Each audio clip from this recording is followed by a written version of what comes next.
bahwa kita diperintahkan untuk meyakini adanya malaikat.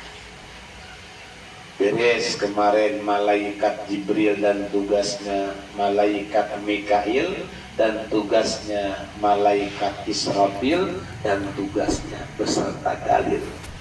Sekarang adalah malaikat Azrail. Wajib setiap mukallaf yang sudah balik dan berakal meyakini, mengimani adanya malaikat Azrail. Malaikat Azrail suka disebut juga dengan malaikat malakul maut. Tugasnya apa? Muwakilu biqabdi arwahil khalaiq. Tugas malaikat Azrail adalah yang mengurus di saat untuk digenggam, di saat untuk dikeluarkan, di saat untuk dicabutnya nyawa setiap makhluk yang bernyawa, mencabut ruh setiap makhluk yang punya ruh. Bukan hanya manusia, walau kumalatan, walaupun kumal. Kumal bisa diartikan kutu. Pada sababiahnya kutu, kalau di saya namanya ditindes. Apa namanya itu? Ini sama baik. Tindes. Kayak istri nyari kutu istri. Ya. Dapat simpan ditindas. Secara sababiahnya ditindas sama Pak Yusril. Ternyata hakikatnya ruhnya dicabut oleh malaikat Azrail. Termasuk ba'udotan. Ba'udotan adalah nyamuk. Kalau bisa mah nyamuk mah sebenarnya mah kagak dibunuh sama kita aja. Dalam satu riwayat, Allah alam, saya pernah baca dalam kitab, itu usianya kagak lewat jauh dari 40 hari. Nyamuk mah. Cuman kita kadang-kadang kesel ya, semprot, pape, baygon, bat nyamuk, autan. Ya, sebetulnya mah kalau tingkatan makom tinggi mah, makom tinggi itu mah kita mah belum bisa.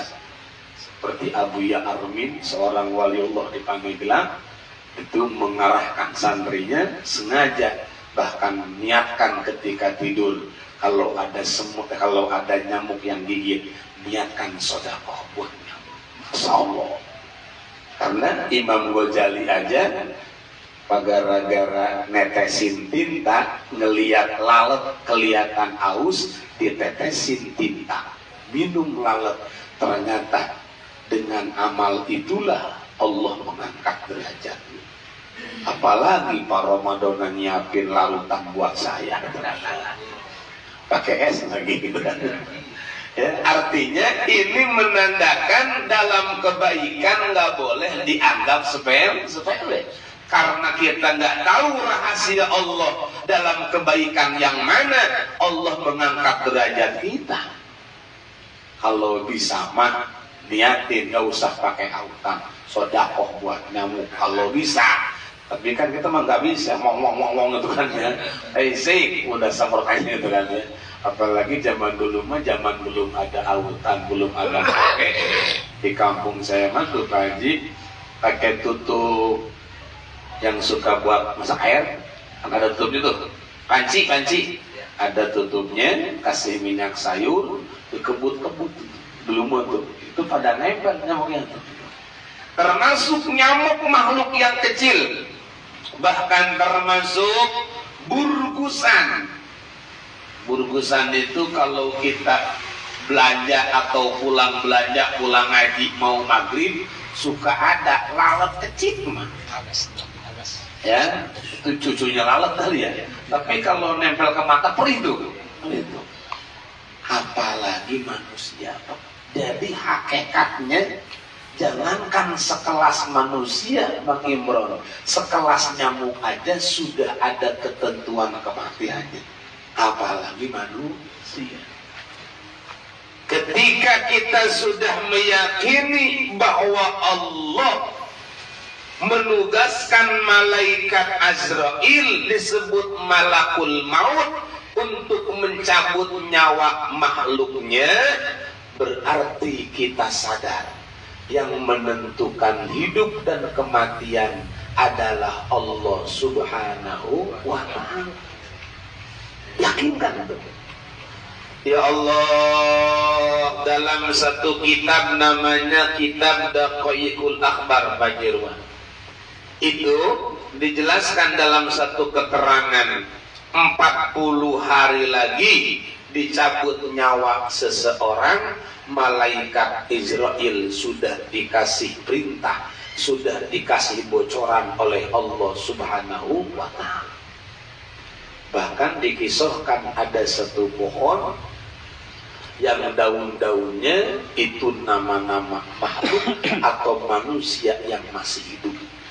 Ketika malaikat Azrail duduk, maka turun dedaunan. Lihat tulisannya Fulan bin Fulan, berarti incer, lihat 40 hari lagi ini makhluk atau manusia harus dicabut nyawanya. Ini perintah Allah Subhanahu wa ta'ala. Kagak ada yang bisa ngelawan takdir Allah. Sampai tadi orang tuanya masih minta nasihat dari saya, yang santri saya pernah ikut ngaji beberapa kali. Ustaz, saya salah nggak kalau masih netesin air mata? Enggak. Manusiawi netesin air mata, yang penting jangan ngejerit-jerit, dan yang penting jangan sampai ada penyesalan kepada Allah. Nangis mah wajar. Makin kesini saya makin kehilangan anak laki-laki cuman satu-satunya, kebenaran rajin ngaji, baru nikah 2 minggu, dalam keadaan sehat, pulang kerja. Ya Allah, kalau saya nggak percaya takdir, kayaknya saya nggak bisa menerima. Itulah ketentuan Allah, nggak bisa ditolak. Kalau seandainya empok tahu, kata saya, almarhum mau meninggal, saya yakin empok nggak bakalan ngizinin dia berangkat kerja. Cuman kan nggak ada yang tahu. Makanya dalam surah Al-Luqman ada satu tafsir, Sayyidina Luqman yang tidak menjadi nabi tapi ia menjadi manusia yang mulia di hadapan Allah. Sampai ada surah Quran namanya Luqman. Nah, itu Sayyidina Luqman pernah wasiat kepada anaknya, Pak. Ya bunayya ajilu bitaubati fa innal mauta ya'ti baghtatan. Kata Sayyidina Luqman, wahai anakku, bergegaslah bertobat. Jangan menunda-nunda tobat, jangan menunda-nunda sholat, jangan menunda-menunda ngaji, jangan nunda-nunda ibadah, karena kematian datangnya dengan tiba-tiba. Cepat kalau kita tergelincir kepada dosa, cepat istighfar. Tergelincir kepada maksiat, cepat tobat kepada Allah. Semalam saya ngaji dengan guru, ya Allah, baginda Rasul begitu luar biasa. Ketika ada sahabat, padahal ia usianya belum balik, mendekati balik, Pak. Usianya belum balik, mendekati balik. Kemudian ada seorang perempuan, termasuk perempuannya cantik, ingin bertanya kepada baginda Rasul tentang badal haji. Nah, ini sahabat suka mendampingi baginda Rasul, belum balik tapi suka senang dengan Rasulullah, mendampingi Rasulullah. Ngelihat si perempuan ini, Rasul ngelihat, dia masih ngeliatin, ngelihat dia masih ngeliatin, sampai janggutnya atau dagunya dipalingkan oleh Rasulullah, jangan sampai melihat wajah perempuan yang bukan muhrim, Pak. Ya Allah, begitu pendidikan Islam. Padahal ini yang mau mendekati balik belum balik, dididik sama Rasulullah. Jangan dibiasai memandang perempuan-perempuan yang bukan muhrim. Masya Allah, ketika ini perempuanannya, ternyata ini si dampingnya ngeliatin, ditegur masih ngeliatin, penasaran, akhirnya dipegang dagunya dengan lembut, dipalingkan. Pejamkan matamu ketika melihat perempuan yang bukan muhrim. Ini menandakan larangan. Kita makan sekarang bukan hanya mukanya, Pak. Kadang sengaja dicari di HP. Bukan malis ini, bukan malis sono, pindahan dari sini. Ya Allah, makanya kadang-kadang kita suka kegoda baik, nggak sengaja. Awalnya mencari YouTube ceramah, kesononya YouTube kelihatanlah wajahnya. Imam Syafi'i yang punya kecerdasan luar biasa, jangankan melihat, apalagi menghafal.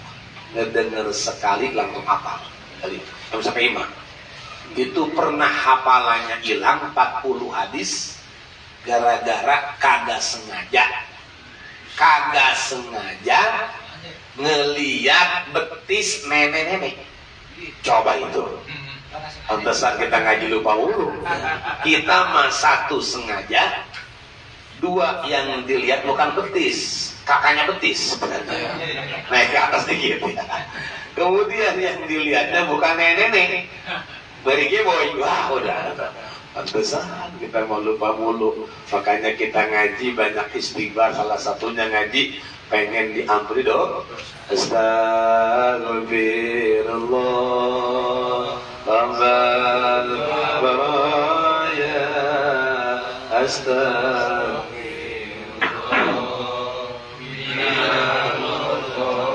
Salah satu keuntungan ngaji, mudah-mudahan jadi pengampun atau penghapus dosa-dosa kita. Ya Allah, saya suka berpikir, jangankan bukan santri aja kadang seneng lihat gituan. Jangankan yang gak suka ngaji, yang ngaji aja kadang pasti kegoda.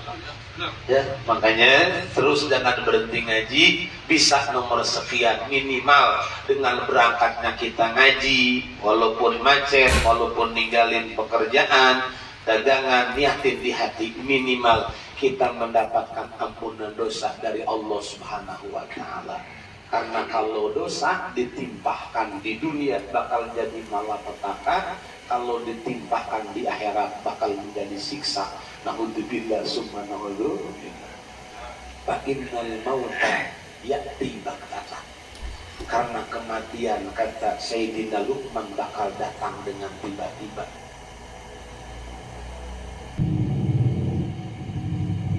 Gak pernah bilang-bilang, gak pandang lagi ibadah, gak pandang lagi maksiat, gak pandang di rumah.